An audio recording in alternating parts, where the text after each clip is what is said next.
बालेश्वर मुख्य चिकित्सालय शिशु मृत्यु को नहीं उत्तेजना चिकित्सा अपहरणा अभियोग परिवार लोकों आक्रोश हॉस्पिटल परिसर में तीव्र परिस्थिति बालेश्वर जिला मुख्य चिकित्सालय DHH रे एक 3 मासर शिशुपुत्र मृत्यु घटी गतकाली राति उत्तेजना सृष्टि होछि।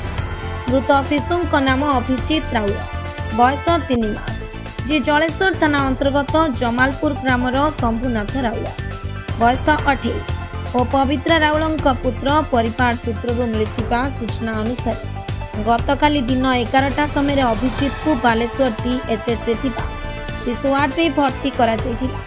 शिशु असुस्थ हेबारु परिवार पक्ष आशा करथिले ताहार यथायथ चिकित्सा हेबा किंतु शिशुर मृत्यु हेबा परे परिवार पक्षर अभियोग उठिछि जे चिकित्सक और नर्स माने आवश्यक समय ध्यान दे नथिले और चिकित्सा अवहेला करथिले।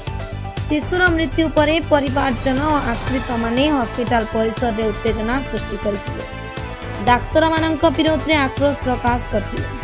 घटनास्थल में बालेश्वर टाउन थाना पुलिस पहुंची परिस्थिति को नियंत्रण कले। पुलिस पक्षर घटनार तदंत आरंभ होइछि और शिशुर मृत्युर सत्य कारण जानिबा पई पोस्टमार्टम करा जाइछि।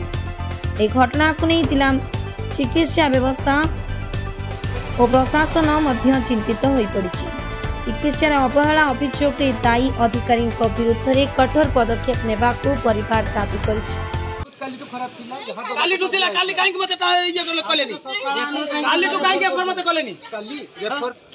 जो कंडीशन रे रेफर करी हबो जो पिलर कंडीशन नथिला रेफर करी आपन को सुविधा नै काई के रखु दिले पेशेंट ना तो करी परबे ना सेति के नहीं जानि जानि के मार दीची मां जेति की कराइची बहुत कराइची भाबिबो तरे हला भाबिबो काली तो काई कोले काली तो काई कोले बोल दिला एकटा परे छुआ सीरियस है दिन गुट्टे 12टा पर्यंत छुआ कांदुची।